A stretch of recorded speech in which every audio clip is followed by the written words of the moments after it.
خدا کی قسم آج آپ کو سب سے اچھا اور سچا قصہ سنانے لگا ہوں۔ خود خدائے پاک نے اس قصے کو احسن القصص فرمایا ہے، یعنی سب سے اچھا قصہ قرار دیا ہے۔ سورہ یوسف میں قصہ یوسف دراصل حضرت یوسف کی پوری زندگی کا قصہ ہے۔ حضرت یوسف کی عمر تقریباً 17 سال تھی۔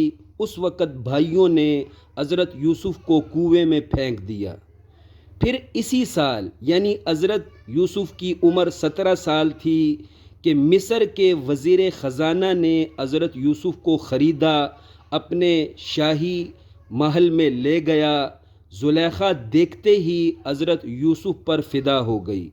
پھر 3 سال مسلسل حضرت یوسف زلیخا کے شاہی محل میں رہے۔ پھر اس کے بعد جب آپ کی عمر 20 سال ہوئی تو اس کے بعد تقریباً 9 سال جیل میں رہے، اور جب حضرت یوسف کی عمر تقریباً 30 سال ہوئی تب مصر کے وزیر خزانہ بن گئے، اور پھر ایک عرصے بعد بادشاہ مصر بن گئے۔ عزیزان محترم، اس سورہ یوسف میں حضرت یوسف کے دیگر حالات زندگی بیان کیے گئے ہیں۔ نمبر 1، حضرت یوسف کا اپنے ظالم بھائیوں کے ساتھ حسن سلوک اور مہربانہ تعلقات بحال رکھنے کو بیان کیا گیا ہے، اور سمجھایا گیا ہے کہ ایک اچھا بھائی اپنے برے بھائیوں کے ساتھ کیسے اچھا سلوک رکھ سکتا ہے۔ نمبر 2، حضرت یوسف اور ان کے والد کی باہمی محبت بری داستان اس صورت میں بیان ہوئی ہے۔ نمبر 3، حضرت یوسف اتنے زیادہ خوبصورت تھے کہ شہزادی زلیخا نے محبت یوسف میں ہر حد پار کر دی۔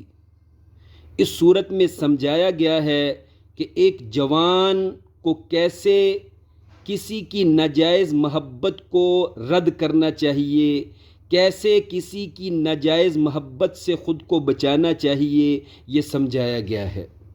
نمبر 4، حضرت یوسف خوابوں کی ایسی تعبیر بتاتے جو 100% سچی ہو جاتی تھی۔ اس فن کی برکت سے حضرت یوسف بادشاہ مصر کی نظر میں محبوب اور مقبول ہو گئے۔ نمبر 5، اس صورت میں یعنی سورہ یوسف میں حضرت یوسف ایک بہترین صابر، موقع شناس مبلغ کی شکل میں نظر آتے ہیں۔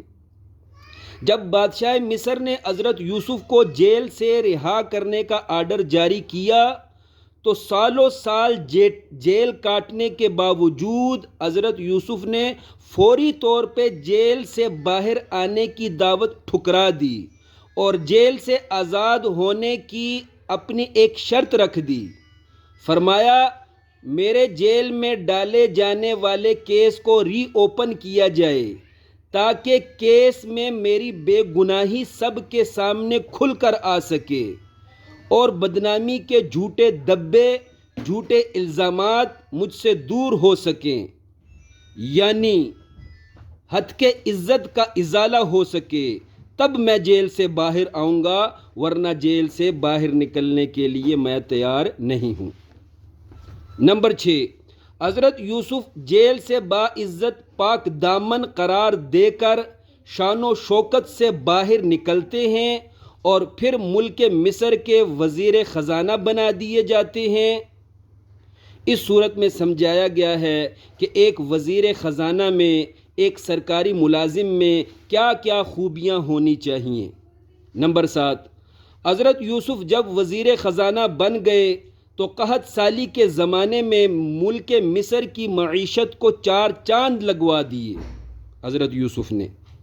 چونکہ قحط سالی تقریباً وسط ایشیا کے تمام ممالک میں آئی تھی، اس لیے دیگر ممالک سے بھی تاجر لوگ ملک مصر آتے اور بڑے مہنگے داموں غلہ خرید کر اپنے ملکوں میں واپس لے کر جاتے۔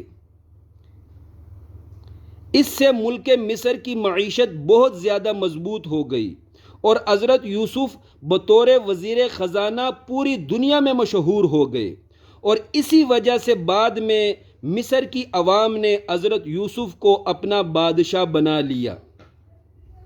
عزیزان محترم، زلیخا کی شادی حضرت یوسف سے ہوئی تھی یا نہیں، اس سوال کا جواب نہ تو قرآن پاک میں صراحتاً آیا ہے، نہ ہی نبی پاک علیہ السلام کی احادیث پاک میں آیا ہے۔ ہاں، بعض تفاسیر میں ہے کہ یہ شادی دونوں کی ہو گئی تھی۔